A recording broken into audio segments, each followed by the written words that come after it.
Hello friends, मैं हर्षिता शुक्ला आप सभी लोगों का हर्षिता क्लासेस में बहुत बहुत स्वागत करती हूँ। और फ्रेंड्स, आज मैं यूपी डीएलएड फोर्थ सेमेस्टर के इंग्लिश विषय से बहुत ही महत्वपूर्ण very short answer type questions के साथ हाजिर हुई हूँ। और इन प्रश्नों को अगर आप एक बार देख लेंगे तो आप लोगों के बहुत ही बढ़िया अंक आएंगे आपके डीएलएड की परीक्षा में। तो बिल्कुल फ्रेंड्स, ये वीडियो पूरा देखना ना भूलें। और यहाँ से आप लोग की बहुत ही बेहतरीन रिवीजन क्लास होने वाली है। तो चलिए पहले क्वेश्चन पर आते हैं। Change the following into past continuous tense. Past continuous tense में आपको चेंज करना है। आपको दिया गया है he went to Agra yesterday, ठीक है। तो यहाँ पे पास्ट कॉन्टिन्यूअस टेंस का क्या होता है फ्रेंड्स, सब्जेक्ट प्लस वॉज या वर का यूज करते हैं और प्लस वर्ब की फर्स्ट फॉर्म में आईएनजी का प्रयोग करते हैं और प्लस ऑब्जेक्ट होता है। तो यहाँ पे हो जाएगा ही के जगह ही रहेगा। ही के साथ वाज या वर का प्रयोग करेंगे तो यहाँ पे ही के साथ वाज का प्रयोग होगा, ही वाज। और वेंट का हो जाएगा गो, वर्ब की फर्स्ट फॉर्म होता है ना, तो वर्ब की फर्स्ट फॉर्म गो हो जाता है, go plus ING, going to Agra yesterday, ठीक है फ्रेंड्स। तो इस तरह से इसको आप चेंज कर लेंगे। नेक्स्ट क्वेश्चन नंबर 2 है friends, complete the following sentence using the correct form of the verb given in the bracket. तो यहाँ पे है the doctor dash dash dash और after the patient had died. तो यहाँ पे कम है वर्ब, तो यहाँ पे हो जाएगा came. The doctor came after the patient had died, ठीक है। नेक्स्ट क्वेश्चन नंबर 3 पर आते हैं friends, give one example of noun adjective and adverb clause. मतलब एक एक एग्जाम्पल आपको इनका देना है, नाउन का, एडजेक्टिव का और एडवर्ब क्लास का। तो नाउन क्लास में हो जाएगा फ्रेंड्स, एग्जाम्पल आप लिख सकते हैं I do not know where he lives, ठीक है। तो यहाँ पे दूसरा हो जाएगा pay attention to what your teacher says से, ठीक है। मतलब ध्यान दीजिए जो आपके टीचर कह रहे हैं, या और दूसरा पहला हो जाएगा I do not know where he lives, ठीक है, मैं नहीं जानता कि वह कहाँ रहता है। एडजेक्टिव क्लास का आप एग्जाम्पल देंगे तो यहाँ हो जाएगा this is the village where I was born. मतलब यही वह गांव है जहाँ मैं जन्म लिया था, ठीक है, जहाँ मेरा जन्म हुआ था। नेक्स्ट है दिस इज द टाइम, यही वह समय है व्हेन यू शुड रीड, जब तुम्हें पढ़ना चाहिए, ठीक है। तो इस तरह से एडजेक्टिव क्लास हो जाएगा एग्जाम्पल फ्रेंड्स। नेक्स्ट है एडवर्ब क्लास। तो एडवर्ब क्लास का एग्जाम्पल हो जाएगा I shall go with you when you return. मतलब मैं तुम्हारे साथ जाऊंगा जब तुम वापस लौटोगे। नेक्स्ट है work hard lest you should fail. मतलब कि कठिन परिश्रम करो नहीं तो तुम फेल हो जाओगे।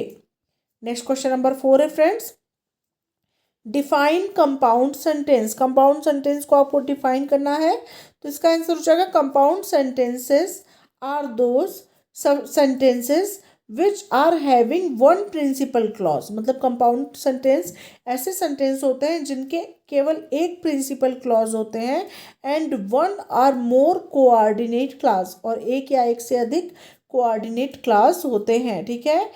जैसे कि एग्जाम्पल हो गया फ्रेंड्स आपका he is either a thief और अ चीट। मतलब वह या तो एक चोर है या तो एक धोखेबाज है, ठीक है। नेक्स्ट क्वेश्चन नंबर 5 है, change the following sentence into negative sentence, ठीक है। इसको नेगेटिव सेंटेंस में आपको चेंज करना है। जैसे कि as soon as I reached the teacher entered the class. मतलब जैसे कि मैं पहुंचा, जैसे ही मैं पहुंचा, the teacher entered the class, teacher कक्षा में प्रवेश की। तो यहाँ पे हो जाएगा no sooner had I reached than the teacher entered the class. मतलब कि इसको आप इस तरह से एज सुन एज को नो सूनर के रूप में चेंज करेंगे। No sooner had I reached than the teacher entered the class, ठीक है फ्रेंड्स। नेक्स्ट क्वेश्चन नंबर 6 है फ्रेंड्स, डिफाइन प्रीपोजिशन। प्रीपोजिशन को आपको डिफाइन करना है।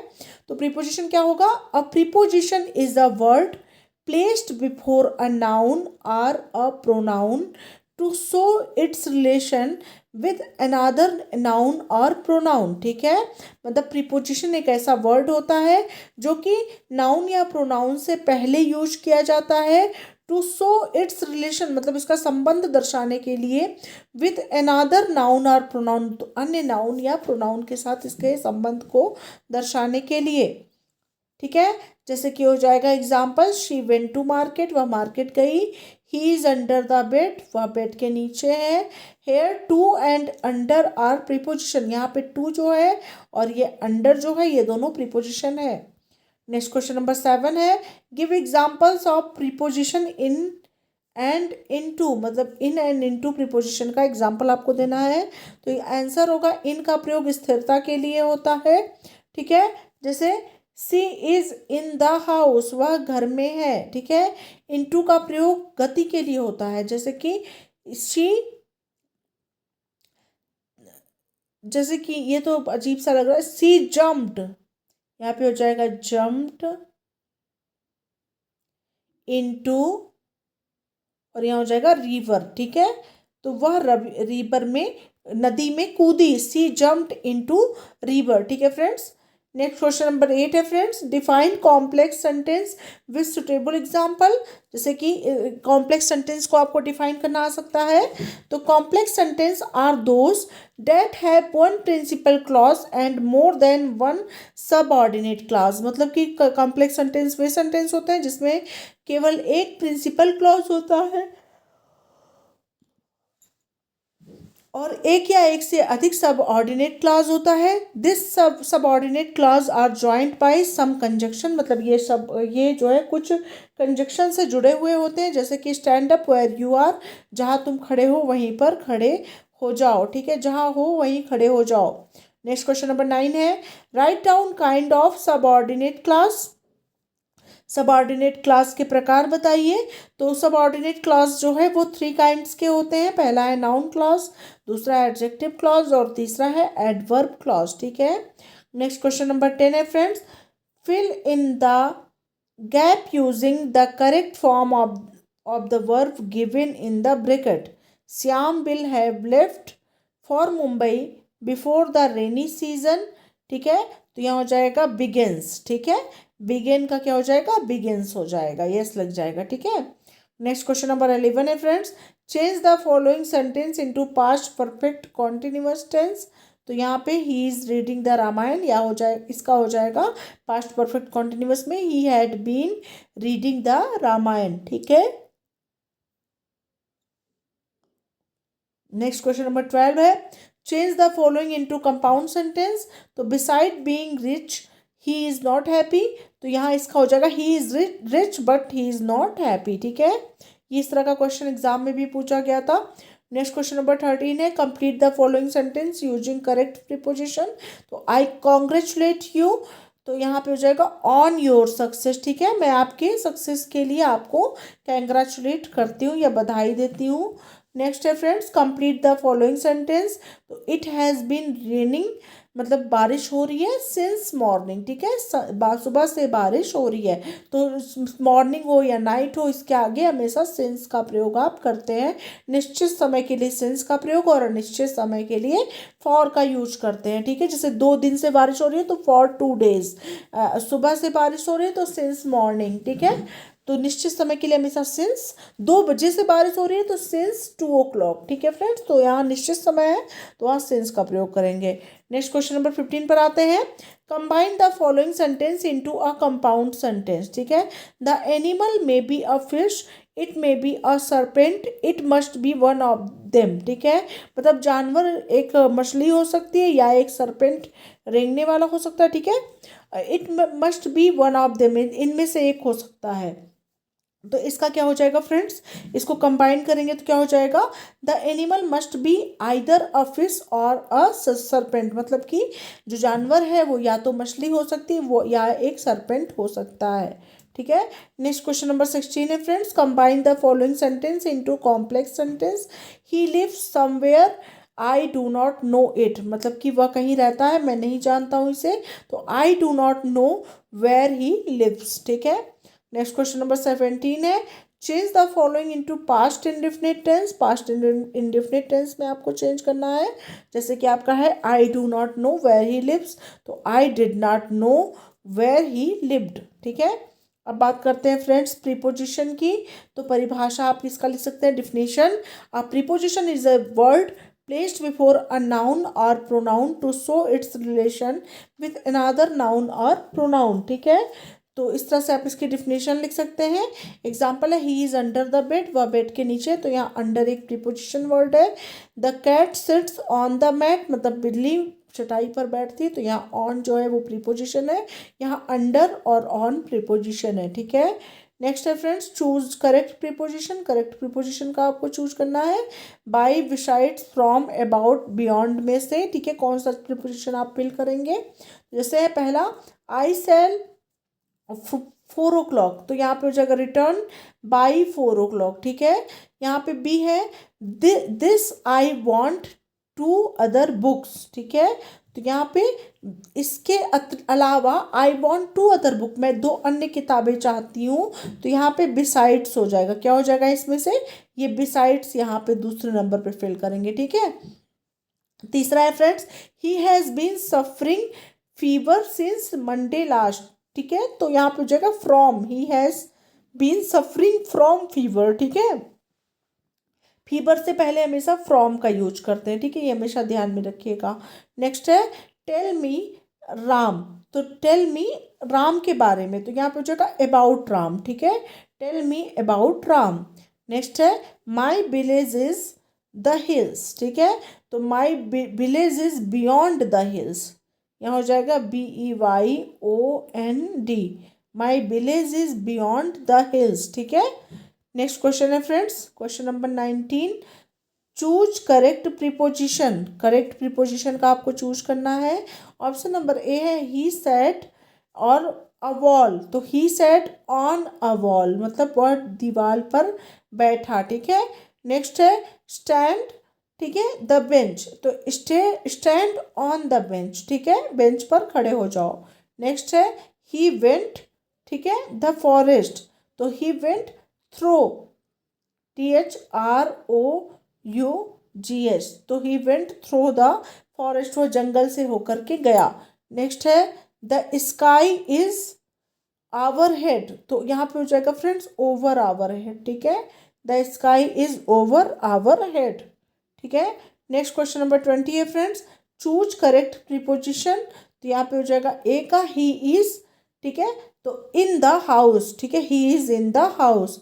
नेक्स्ट है दे लिव मुंबई, तो दे लिव इन मुंबई, ठीक है। नेक्स्ट है he jumped into the water, वह पानी में कूदा, he jumped into the water. Next है ही सैट बाई मी, वह मेरे पास बैठा, ठीक है। तो इस तरह से आप इसको यूज कर सकते हैं। अगले क्वेश्चन पर आते हैं फ्रेंड्स, क्वेश्चन है write the meaning of letter writing, ठीक है। तो यहाँ पे मीनिंग ऑफ लेटर राइटिंग को आप लिख सकते हैं, letter writing refers the to conveying news and information in writing to those who are away from us, ठीक है। everyone may be required to write letters sometime or the other, ठीक है। hence it is important to learn to write good letters as it affects our relations with other as well as our business transaction, ठीक है। तो इस प्रकार से पत्र जो है लिखते हैं, ठीक है, आप इसके बारे में इस प्रकार से लिख सकते हैं, ठीक है। Letter writing refers to conveying news and information in writing to those who are away from us, ठीक है, जो हमसे दूर होते हैं उनके लिए लेटर राइटिंग हम करते हैं, न्यूज़ या इन्फॉर्मेशन उनको देने के लिए। Everyone may be required to write letters, मतलब सभी को आवश्यकता पड़ती है लेटर लिखने की। Some time or the other, कभी कभी या हमेशा ही।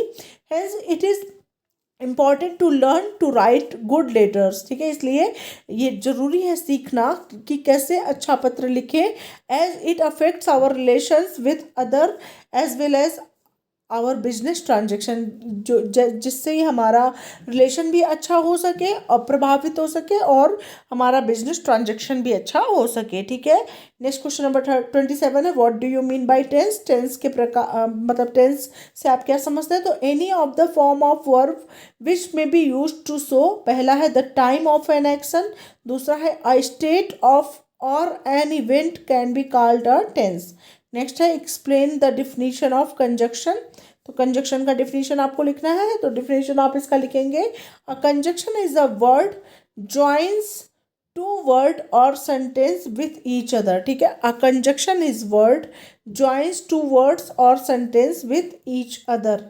नेक्स्ट क्वेश्चन नंबर 29 है, write the definition of complex sentence with example, तो कॉम्प्लेक्स सेंटेंस का डिफिनीशन आपको देना है एग्जाम्पल के साथ। तो such a sentence having one main clause at least one subordinate clause is called a complex sentence, ठीक है, मतलब कि ऐसा सेंटेंस जिसमें एक मेन क्लास और एटलीस्ट एक जो है सबऑर्डिनेट क्लास होता है, उसको कॉम्प्लेक्स सेंटेंस कहते हैं। जैसे कि एग्जांपल आप लिख सकते हैं, सरिता गोज व्हेन आई कम।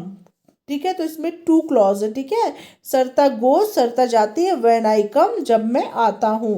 तो यहाँ पे दो क्लॉज का आप प्रयोग कर रहे हैं। ठीक है, नेक्स्ट है friends, explain the advantage of lesson plan. Lesson plan के लाभ बताइए क्या होते हैं। तो पहला है, the teacher becomes confident, self reliance and successful in achieving the aim. मतलब कि टीचर जो हो जाता है वो कॉन्फिडेंट हो जाता है, सेल्फ रिलायंस हो जाता है और सक्सेसफुल, सफल हो जाता है अचीविंग द एम्स, मतलब कि लक्ष्य को प्राप्त करने में। दूसरा है friends, the teacher puts equal emphasis on different part of the plan, which reduce the possibility of over emphasizing and or ignoring a particular aspect of lesson। ठीक है फ्रेंड्स, तो इस प्रकार से आप एडवांटेज लिख सकते हैं लेसन प्लान के। नेक्स्ट क्वेश्चन नंबर 31 पर आते हैं, right the definition of preposition. तो वही जो मैंने पहले बताया कि आप preposition is a word placed before noun और अ प्रोनाउन, मतलब कि एक प्रीपोजिशन एक ऐसा वर्ड है जो कि नाउन या प्रोनाउन से पहले लिखा जाता है to show the relationship between noun और pronoun and some other word in it sentence. ठीक है, मतलब रिलेशनशिप दर्शाने के लिए नाउन या प्रोनाउन के साथ उसका, या अन्य कोई सेंटेंस है तो उसके साथ रिलेशनशिप दर्शाने के लिए। Next friends, explain the format of good lesson plan. Good lesson plan का फॉर्मेट एक्सप्लेन करिए। तो इसका आंसर होगा, the popular formats of are the followings. पहला है एनसीईआरटी और इलेक्ट्रिक अप्रोच। दूसरा है इवेल्युएशन अप्रोच और ब्लूम्स अप्रोच। तीसरा हर्वर्टियन अप्रोच। चौथा है आरसीईएम अप्रोच और पांचवा है मॉरिसन्स अप्रोच और यूनिट अप्रोच। ठीक है फ्रेंड्स, तो इसको आप लर्न कर लेंगे, ये पांचों, इनमें से कोई भी आप लिख सकते हैं। ठीक है, नेक्स्ट क्वेश्चन नंबर 33 है, which form of the verb used in past perfect tense. तो पास्ट परफेक्ट टेंस में कौन से फॉर्म का वर्ब का यूज किया जाता है। तो third form of the verb का यूज किया जाता है। पास्ट परफेक्ट टेंस में हमेशा थर्ड फॉर्म, वर्ब की थर्ड फॉर्म का यूज किया जाता है। नेक्स्ट क्वेश्चन नंबर 34 है, discuss the two characteristic of good lesson plan. तो यहाँ पे दो विशेषताएं आपको लिखनी है अच्छे लेसन प्लान की।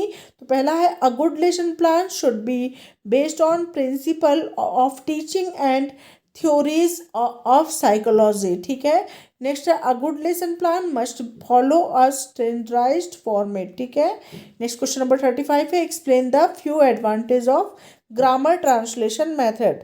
ग्रामर ट्रांसलेशन मेथड की कुछ विशेषताएं आपको बतानी है।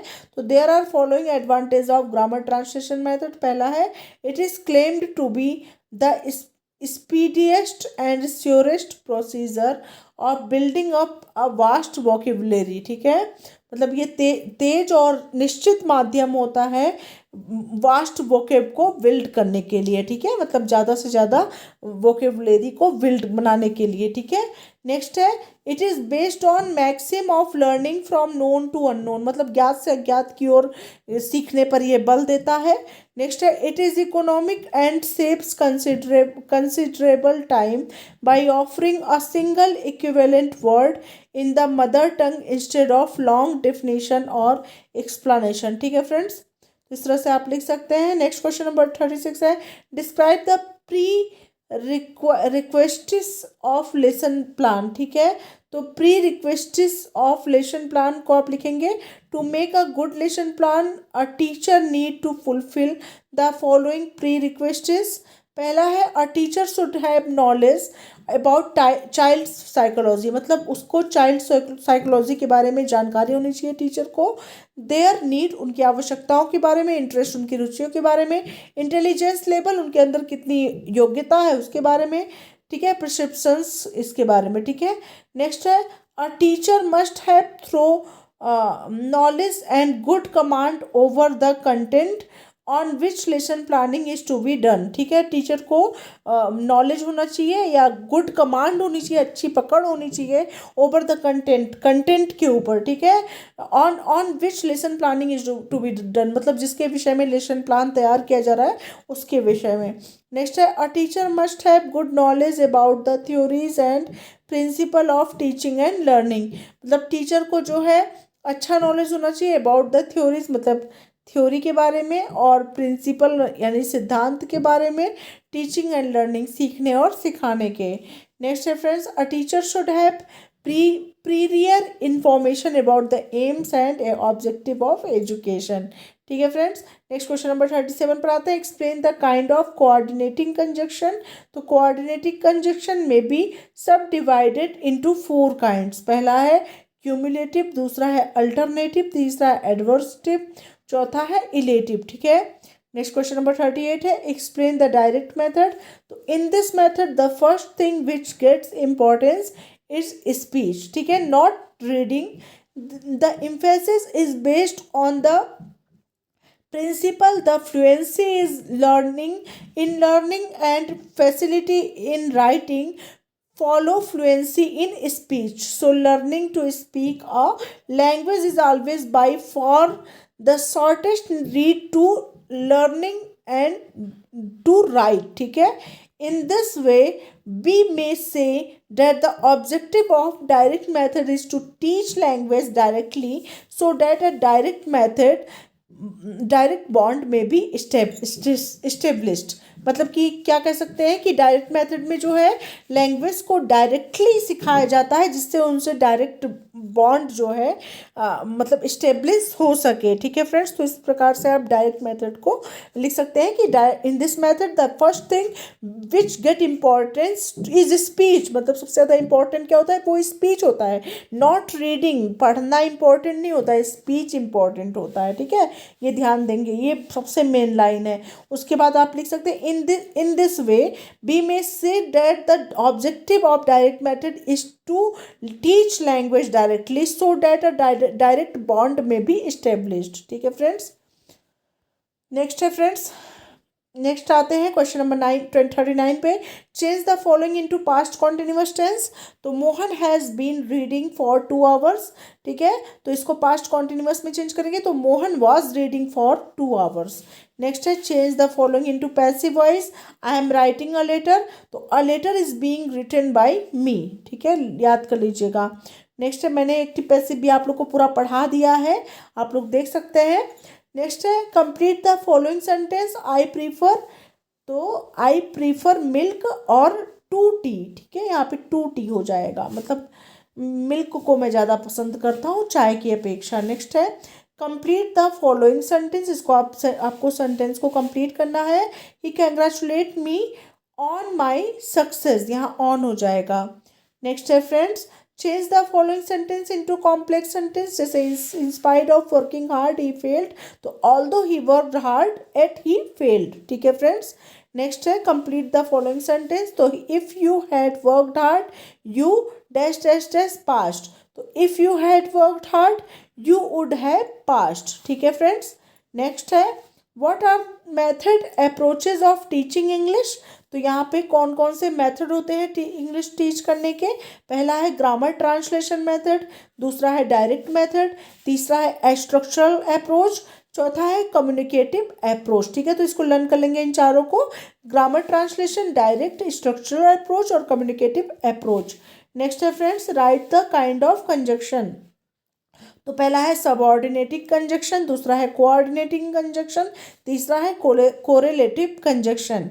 नेक्स्ट क्वेश्चन नंबर 47 है, write the definition of compound sentence with example. तो कंपाउंड सेंटेंस की डिफिनेशन क्या लिखेंगे, such a sentence as having 2 और more main clause is called compound sentence. Example हो गया, हरी गोज एंड आई कम। ठीक है, यहाँ पे 2 क्लॉज है। ठीक है। नेक्स्ट क्वेश्चन है, explain the 2 merits and demerit of direct method.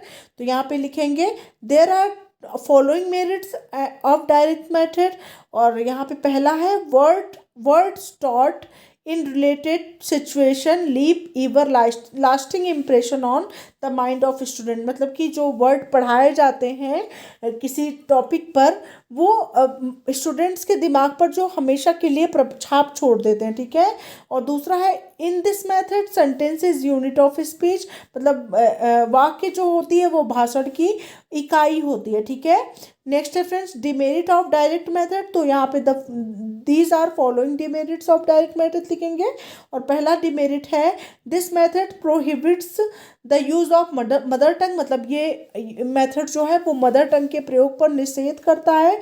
While a comparison with mother tongue is often desirable to eradicate persistence error, ठीक है फ्रेंड्स। तो मदर यहाँ मतलब मदर टंग के प्रयोग से अगर बच्चा सीखेगा तो वो गलतियाँ नहीं करेगा, लेकिन ये मदर टंग को बिल्कुल से ये नकारता है डायरेक्ट मेथड, तो ये डिमेरिट है, ये मतलब दोष है। नेक्स्ट है audio visual aids are not easily available, so the method becomes expensive and is beyond the reach of ordinary school and teachers, मतलब कि श्रव्य दृश्य सामग्री जो है वो आसानी से अवेलेबल नहीं हो पाती है, इसलिए ये मेथड जो है खर्चीला होता है और ये सामान्य लोगों के, सामान्य स्कूलों और सामान्य टीचर्स के पहुंच से परे होता है। नेक्स्ट क्वेश्चन पर आते हैं फ्रेंड्स। नेक्स्ट क्वेश्चन है आपका which form of the verb used in past indefinite tense, तो यहाँ पे second form of the verb used in past indefinite tense. Next question है व्हाट इज कोरिलेटिव कंजक्शन, तो correlative conjunction are pair of words that are always used together, मतलब कि pair के रूप में होते हैं जो कि हमेशा साथ साथ प्रयोग किए जाते हैं। जैसे कि द कोरिलेटिव कंजक्शंस आर, पहला है both and, not only but also, either और, नाइदर नॉर, वेदर और, ठीक है। तो इस तरह से ये दो वर्ड जो है एक ही सेंटेंस में पेयर के साथ प्रयोग किए जाएंगे, तो वहाँ होते हैं कोरिलेटिव कंजक्शन, ठीक है फ्रेंड्स। नेक्स्ट क्वेश्चन पर आते हैं explain the kind of preposition, preposition के प्रकार आपको बताने हैं।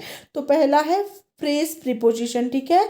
तो by mean of, because of, on account of, in opposition of, with regard to, for the sake of, instead of, on behalf of, with a view to, in the event of, ये सभी जो है वो phrases preposition के अंतर्गत आएंगे। दूसरा है डबल प्रीपोजिशन, जैसे outside of, out of, from behind, from beneath etcetera, ये सभी डबल प्रीपोजिशन होते हैं। तीसरा है फ्रेंड्स सिंपल प्रीपोजिशन, जैसे in, of, on, of, to, up, with, at, by, for etcetera, ये सभी सिंपल प्रीपोजिशन होते हैं। नेक्स्ट है पार्टिसिपल प्रीपोजिशन, तो notwithstanding, concerning, pending, considering, they are participle of verb used as preposition. Next है compound preposition, is the without, within, outside, inside, into, behind, besides, beneath, below, across, between, etc. ये सभी हैं। Next question पर आते हैं friends, change the following sentence into present perfect continuous tense. जैसे he is writing a novel for 5 years, तो इसका हो जाएगा he has been writing a novel for 5 years, ठीक है फ्रेंड्स।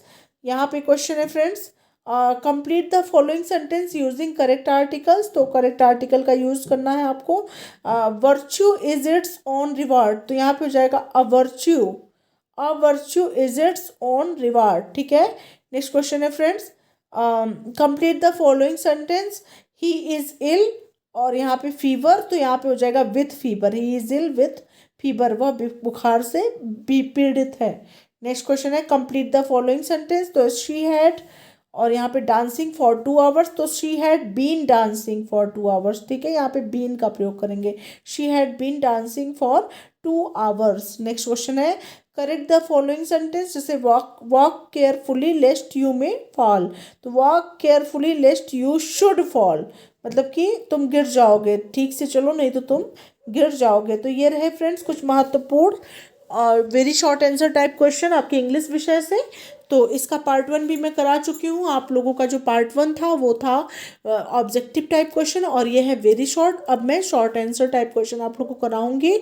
और फ्रेंड्स इसके अलावा जो है लेटर राइटिंग, एप्लीकेशन राइटिंग, और साथ ही साथ प्रीपोजिशन के सभी वीडियो, और टेंस के वीडियो, और एक्टिव पैसिव के वीडियो, डायरेक्ट इनडायरेक्ट नरेशन के वीडियो सभी चैनल पे अवेलेबल हैं। आप लोग वहाँ से भी तैयारी अच्छी कर सकते हैं, ठीक है फ्रेंड्स। तो मिलते हैं नेक्स्ट वीडियो के साथ, तब तक के लिए thank you so much friends, thanks for watching my video.